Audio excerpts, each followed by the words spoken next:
Muchos papás que en vez de cuidar casi que persiguen, necesitan distanciarse de los padres. Hay veces muchos papás piensan, no, este es casi que lo hace de aposta. Y es que es desafiante. Y aquí lo más importante es tener una comunicación clara, concisa y transparente. En este hogar, en esta familia, son bienvenidas las emociones, son bienvenidos los sentimientos, la confusión emocional, todo eso está bien, pero mucho cuidado con las expectativas que nosotros proyectamos en ellos. Todos queremos lo mejor, pero pensamos que lo mejor para ellos es lo mejor visto desde nuestro ángulo. Prepárate para lo que viene. Entre el cielo y la tierra, un podcast para crecer día a día y vivir mejor. Bueno, Sonia, qué rico estar nuevamente conversando contigo de un tema que me encanta personalmente y que además creo que le va a gustar mucho a las personas que nos van a oír. Y vamos a hablar de cómo acompañar a los hijos, adolescentes y adultos jóvenes. Cada uno en sus prácticas profesionales tenemos que ver con ellos. Y por otro lado, bueno, tú tienes un adolescente y yo tengo un adulto joven. Acá este tema me toca en lo profundo porque definitivamente los padres, con la mejor intención y con muchas ganas de hacerlo bien, tratamos de estar ahí para nuestros hijos, pero no siempre es fácil. Esta es una etapa donde hay muchos retos, donde hay muchos cambios de parte de los hijos y no sabemos cómo hacer y cómo estar ahí. María, hola, sí, definitivamente un tema importantísimo y yo creo que algo que nos sucede muchas veces, no solo a padres, también a cuidadores, es que no tenemos conocimiento de la cantidad de cambios tan profundos que el cerebro del adolescente está atravesando y eso nos lleva incluso a pensar que a veces esos comportamientos impulsivos son una manera como de desafiarnos, ¿sí? De ponernos un poquito más difícil y resulta que no tiene nada que ver con eso. Durante esta etapa de la adolescencia, María, el sistema límbico, que es la parte del cerebro que se encarga de las relaciones sociales, de la gestión emocional, madura un poco más rápido que la corteza prefrontal, que es otra parte de nuestro cerebro en donde suceden todos estos procesos clave para la toma de decisiones, el racionamiento y el control de los impulsos. Entonces, ¿qué pasa con este desbalance? Porque hay un ritmo de maduración del cerebro diferente en cada una de estas zonas y de estas funciones. Lo que sucede es que este desbalance genera que los adolescentes tomen y busquen incluso impulsos, situaciones con emociones fuertes, de alto voltaje y por supuesto no miden el riesgo, que es la parte que más trabajo nos cuesta porque pues todos desde este lugar de quererlos proteger estamos permanentemente tratando de cuidarlos de cualquier riesgo y ellos puede que en una conversación entiendan el riesgo del cual los queremos prevenir, pero en la realidad ellos no lo sienten así. La parte buena de todos estos cambios, digamos, neurológicos durante esta etapa es que también hay una mayor neuroplasticidad. La neuroplasticidad es la capacidad del cerebro para reorganizar sus conexiones, incluso para modificar su estructura, de manera que nosotros podamos ir adaptándonos a diferentes circunstancias, entornos, por ejemplo, si cambiamos de ciudad, ¿sí? Y llegamos a un clima extremo, nos va a costar trabajo, pero finalmente vamos a lograr esa adaptación. Un instrumento nuevo. Siempre tocábamos uno o estábamos habituadas a un deporte y luego cambiamos a otro y logramos esa adaptación por esa neuroplasticidad del cerebro. Wow, definitivamente considerar estos cambios que se dan eh, en el organismo, tanto en la parte física como en la parte neurológica, creo que es muy importante a considerar porque sí, hay veces muchos papás piensan, no, este es casi que lo hace de aposta y resulta que no es así. Y esto va acompañado con cambios psicológicos necesariamente. Acá los muchachos, cuando entran en estas etapas, necesitan distanciarse de los padres y ahí también no lo hacen por hacerlo y por hacernos sentir mal, pero ya no somos el centro de atención de ellos, ya definitivamente cambiamos de lugar y los que son más importantes para los muchachos van a ser sus amigos, sus pares, porque empiezan ya no, quieren desidentificarse con nosotros, con los papás, y se quieren identificar con sus amigos. Ya por eso ellos buscan tanta aceptación, por eso es tan importante y tantos cuentos que se tejen alrededor, pues, de lo que pasa en el colegio, en las instituciones, porque realmente ahí es donde para ellos esto empieza a ser muy diferente, más importante. Por otro lado, ellos necesitan espacio. Casi que para nosotros es muy raro que entren a la casa y se encierran en su cuarto, y que no nos conversen como solían hacerlo, y ellos necesitan esa distancia. Entonces también es algo muy, muy importante a tener en cuenta, que para lograr su identificación necesitan esa distancia, necesitan su espacio y necesitan esa exploración. Ya se empiezan a vestir distinto, los gustos cambian, llegan a la casa con cosas que de dónde sacó si aquí no comemos esto, porque ahora dices que te gusta esto si aquí nunca lo hemos comido, o porque te quieres vestir así si esta ropa es la que siempre te hemos comprado. Entonces es una necesidad realmente psicológica y desde ahí pues se generan muchos desafíos, Sony, muchos desafíos para ellos y para nosotros. Y creo que el principal desafío, pero también la mayor herramienta es la comunicación. La comunicación es fundamental. Cambia completamente. Ya no son esos chiquitos que lo que les decimos hacen, que sencillamente lo que nosotros les pidamos no lo cuestionan, no piensan que es diferente, no, enseguida lo hacen. Ahora es todo lo contrario. Ahora hay negociaciones, ahora se entra en conflicto fácilmente, ahora se cuestionan. Y aquí lo más importante es tener una comunicación clara, concisa y transparente. Es decir, también establecer límites con esta comunicación, porque ellos siempre van a querer corrernos el límite. En la medida en que nosotros establezcamos límites claros, precisos, ellos saben y hasta ahí llegan, no intentan ir más allá, pero si ven ese huequito, lo van a intentar hacer, van a intentar correr en nuestros límites. Y aquí pues obviamente que vamos a seguir queriendo estar cerca de ellos, queriendo saber quiénes son sus amigos, con quién se juntan, qué hacen, o sea, todo esto porque pues parte de nuestra misión es cuidarlos y protegerlos. Y aquí eso está muy bien. Sin embargo, también me doy cuenta que hay muchos papás que en vez de cuidar casi que persiguen.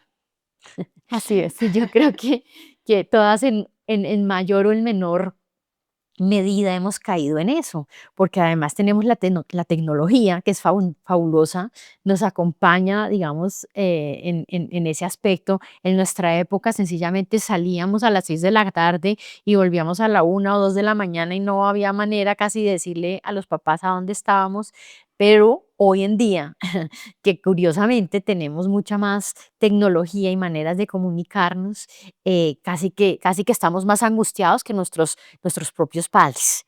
Y aquí es hacer un buen uso de la tecnología. No se trata de, vuelvo y digo, de invadirlos, sino se trata de hacer ese uso, de saber que están bien, que están cerquita, pero no llegar también a casi que como si fuéramos la sombra de ellos. Y algo que es muy importante en la comunicación, Sonia, es que ellos sientan que con sus papás y en su casa tienen un espacio seguro. ¿A qué me refiero con un espacio seguro? A que aquí podemos hablar de lo lindo, de lo feo, de lo que sea, y que sea un espacio donde no van a verse juzgados, en donde no hay temor. Cero violencia física, cero violencia física y verbal. Definitivamente eso es una práctica que no la podemos sostener ni antes, ni ahora, ni nunca. Y evitar también palabras como no es para tanto, te lo dije, eso enseguida bloquea la comunicación.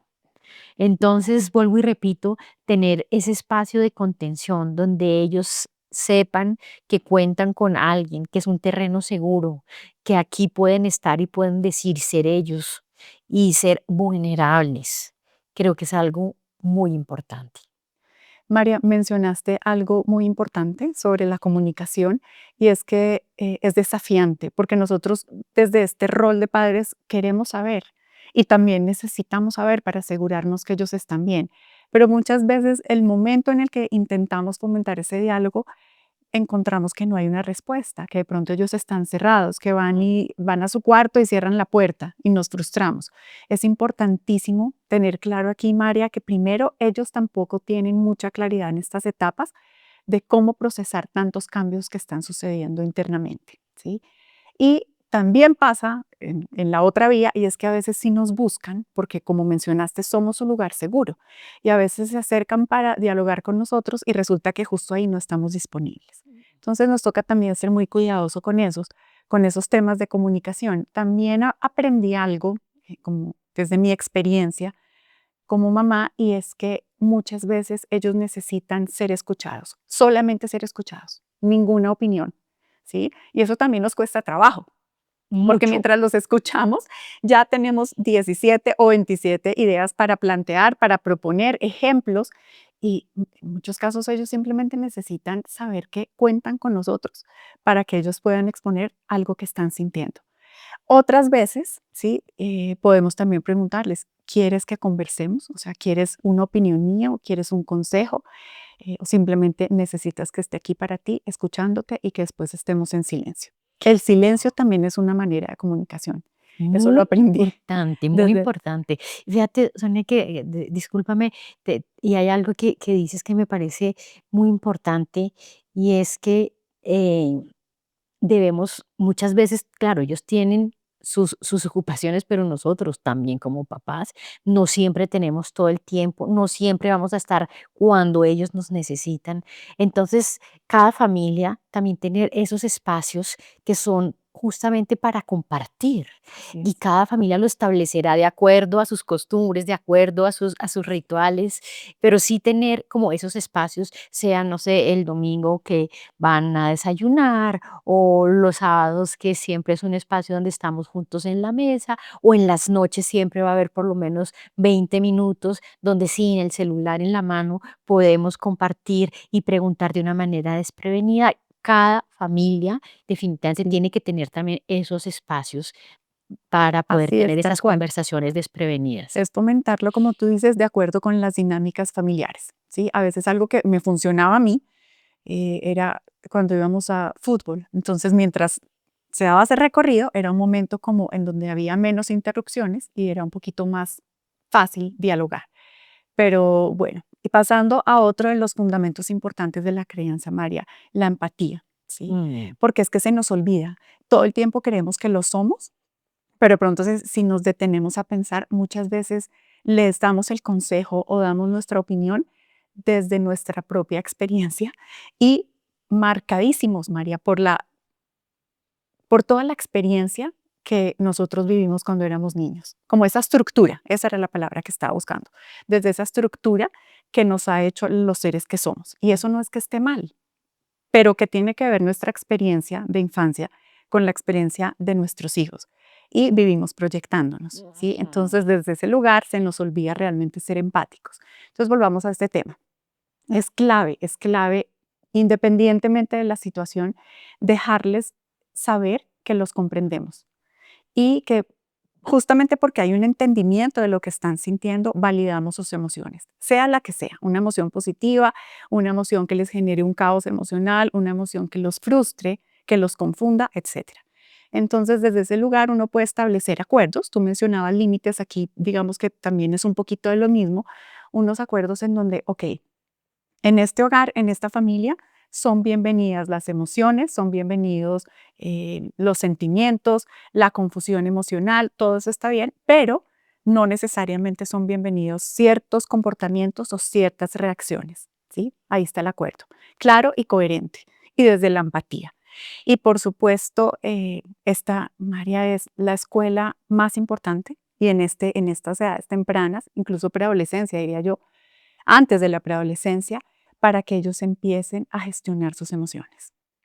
Un niño que no fue escuchado, que no fue validado, que nunca sintió que desde su núcleo, desde su hogar, sus sentimientos y sus emociones eran comprendidas y validadas, lo que va a empezar a hacer, incluso de manera inconsciente, María, es a reprimirlas. Ujú. Y aquí viene todo historial de situaciones que ya adultos jóvenes o adultos mayores nos cuesta tanto trabajo, tanta terapia para poder salir de esa zona y empezar a sanar un poquito.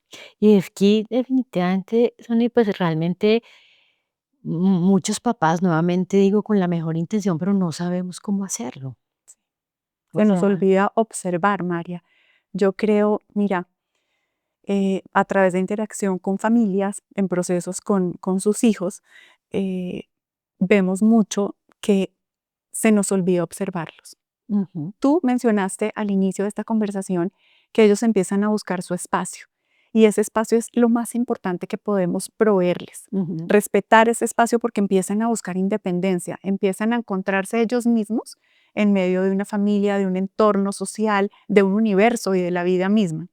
Y cuando nosotros tenemos la capacidad, que no quiero decir que sea fácil, pero cuando verdaderamente logramos hacer una pausa, salirnos de esta estructura que nos casi que nos encierra y verlos como realmente ellos son, ver la esencia real de ellos que generalmente no tiene nada que ver con nosotros, ¿sí? O con lo ujú, que hicimos, o la manera como crecimos, o lo que nos enseñaron. Ahí es cuando los vemos realmente. mm, totalmente, Sonia. Bueno, y aquí tú me contabas hace, no sé, en estos días, tu experiencia con un taller que tú hiciste con muchachos y que para ti fue muy, digamos, sorprendente lo que te encontraste ahí. María, sí, fue sorprendente y hasta doloroso. La verdad es que no había hablado de esto antes, pero creo que este es el escenario oportuno para hacerlo, y es que a través de diferentes interacciones, talleres grupales de meditación con niños desde los 6 años, preadolescentes y adolescentes, y también otro espacio que es las sesiones de meditación terapéutica, ¿no?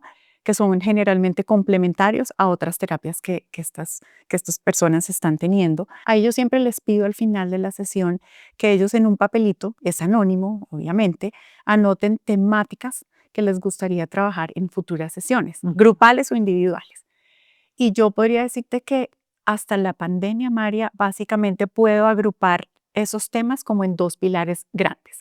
Uno de ellos, lo acabo de mencionar, el manejo y la gestión de las emociones. okey, Y por otro lado, como la autoconfianza, cómo hacer para sentirme más seguros, porque hemos hablado de una cantidad de cambios a nivel neurológico, fisiológico, también hay mucho cambio hormonal que les produce, se ven diferentes, ¿sí? Son cambios que suceden en un periodo muy corto, rápidamente. Entonces, esto les genera también inseguridad. Entonces, eran como las temáticas alrededor de las cuales yo me centraba en estos talleres. La realidad, María, es que después de la pandemia, todo ha tomado como un tono súper distinto y llegamos a lugares muy profundos. Y yo me encontraba en esos papelitos con temáticas de niños, vuelvo y resalto que estamos hablando desde los 6 8 años, María, en donde me plantean, a mí me gustaría aprender a perdonarme porque he sentido mucha culpa, mm, ¿sí? O sea, ¿qué ejemplo le estamos dando a nuestros hijos consciente o inconscientemente, ¿sí? Que están generando estas inquietudes en ellos. ¿Cómo manejar el estrés? mm, Bueno, prepárate para lo que viene. Quisiera aprender herramientas a través de estos talleres para querer vivir, oh, para no hacerme daño, porque estoy entendiendo que si me hago daño, le hago daño a mis papás y a las personas que me aman. Cómo aprender a vivir en medio de tanta presión social. Nuevamente caemos en todas las imágenes, todos esos contextos que ellos ven a través de redes, que para empezar no son ciertos y que les cuesta tanto trabajo como discernir entre realmente esta perfección no existe, ¿sí? Pero pues para ellos es difícil porque son niños y están creando su identidad. Entonces son unos temas, digamos, como de otro calibre, María, que requieren como otro tipo de análisis, pero sí, sí creo que esta información, porque claro que después la comparto con las familias, son como una invitación a hacer una pausa y reflexionar como familia, no para darnos palo, pero sí para que de pronto revisemos, porque creo que mencioné, a veces nos sucede de manera inconsciente y totalmente involuntaria, que reaccionamos desde lugares en donde ellos se confunden. mm, Y en lugar de sentir ese lugar seguro que tú mencionabas, ese canal de comunicación disponible, esa empatía, se encierran en sus emociones y perciben un mundo completamente diferente y se sienten solos. Ese es otro tema, cómo manejar la soledad. Imagínate estas temáticas a esas edades. Wow, pues bueno, Sonia, creo que son temáticas muy importantes que vale la pena retomar con alguien experto. Y lo vamos a traer ¿Se te a esa ocurre alguien? persona, definitivamente. Ok, Ya hagámoslo. tengo a la persona en mi cabeza y la vamos a traer porque creo que son temas que están en ya lo vemos, están en el ambiente, hacen parte de la vida hoy en día. Entonces vamos a tener esa persona que puede profundizar mucho más en esos aspectos tan importantes. Bueno, en este momento, para ir cerrando nuestra conversación, Sonia, yo sí quiero hacer énfasis en un par de cosas. Y yo invito a que los padres, sobre todo los papá, mamá, abuelos, seamos unas personas con ganas y con curiosidad de saber ese ser que tenemos acá en la casa, nuestro hijo, nuestra hija, en qué se quiere convertir. Verlo, observarlo, preguntarle, no sabiendo ya la respuesta, sino justamente preguntarle con esa curiosidad, entendiendo que él es diferente a lo que yo soy y respetando esa esencia que tú mencionabas. Porque aquí lo que nos pasa definitivamente es que entramos o en la comparación, entonces lo comparamos con el hermano que de pronto es mejor académicamente o deportivamente y empiezan las comparaciones que siempre serán odiosas en cualquier contexto, pero cuando uno es chiquito le queda todavía más marcado o cuando es adolescente todavía más. Entonces cero comparación con amigos, con primos, con hermanos, con nosotros mismos, como tú ya lo mencionaste. Y por otro lado, mucho cuidado con las expectativas que nosotros proyectamos en ellos, que es algo que hacemos de una manera muy inconsciente. Cuando nosotros, pues, claro, todos queremos lo mejor, pero pensamos que lo mejor para ellos es lo mejor visto desde nuestro ángulo. Entonces, si yo quise hacer una especialización y no la pude hacer, yo quiero que la hijo la haga. Sí, que yo quise ganarme tal medalla y competir, entonces como yo no pude, yo quiero que él lo haga. Pero aquí es donde nos proyectamos y olvidamos que es que ellos son distintos a nosotros. Nosotros estamos aquí para cuidarlos, para protegerlos, para darles herramientas y que puedan volar ellos con su esencia. Y ese es un trabajo, digamos, que de mucha conciencia día a día, pero que definitivamente es lo que va a fortalecer ese vínculo y ese respeto que necesitamos, que empiece desde muy temprano y que si no empezó tan temprano, por lo menos lo vayamos poniendo cuando son preadolescentes, adolescentes o en cualquier momento en que nos demos cuenta que porque vale la pena hacerlo. Como siempre y en cualquier relación, pues cualquier relación necesita mucho cuidado, necesita de paciencia, necesita, en el caso de ellos, ejemplo, no tanto verbal, es decir, no olvidémonos de la cantaleta, tampoco funciona, sino es del ejemplo que estamos dando y algo que es muy importante, pues del amor. El amor incondicional, María, el amor cuando te equivocas, el amor cuando aciertas. Siempre estamos aquí observándote por lo que tú eres, por lo que tú vales, e incluso en los momentos en los que de pronto sientes, hijo o hija, mirándolos a los ojos, que fracasaste, porque esa es otra de las sensaciones que ellos están teniendo desde muy pequeñitos. Aquí estamos, ¿sí? Papá, mamá, cuidadores, abuelos, porque te amamos y porque realmente valoramos todo lo que estás aprendiendo en medio de ese camino donde también bienvenidas las equivocaciones. Total. Yo estoy un poquito en esa escuela en este momento, María, que mencionaste de de liberar a mi hijo de mis expectativas, porque contrario a lo que de alguna forma planeamos, ¿no? Con él, junto con él, pero más allá de la idea que teníamos de lo que sería como esta parte, digamos, el final de su educación secundaria y que iba a estar aquí con nosotros, pues él toma la decisión de abrir las alas y continuar por fuera. Y esto, por supuesto, es una, digamos, confrontación permanente de emociones, de sentimientos. Es de verdad sentir en un solo momento como admiración y orgullo por, por las decisiones que pudo tomar, pero al mismo tiempo la ausencia, ¿sí? El perderse en muchas cosas.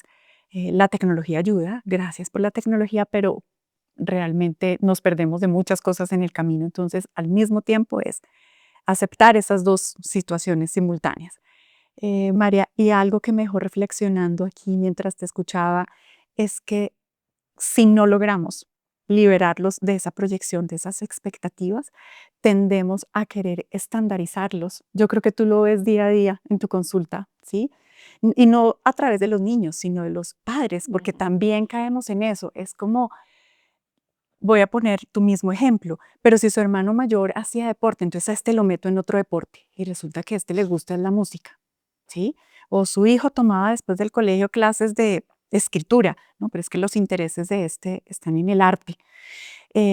Y queremos como que todo, hasta la educación tiene que ser estandarizada, todos tienen que hacer lo mismo, tener como los mismos ritmos de desarrollo, ¿sí? Y el mundo no funciona así, no somos así, cada uno de nosotros, cada uno de nuestros hijos es un universo independiente. Y es único y especial. Así Cada es. uno es completamente único y especial y merece ese trato también diferencial. De hecho, eso es lo que lo hace especial, ser él, no va a haber ningún otro ser humano nunca como él o como ella. Total. Pero caemos en eso de estandarizar hasta el punto en el que a veces, pues a mí me pasa y por eso creo que a ti también, que nos encontramos con padres muy angustiados, ¿sí?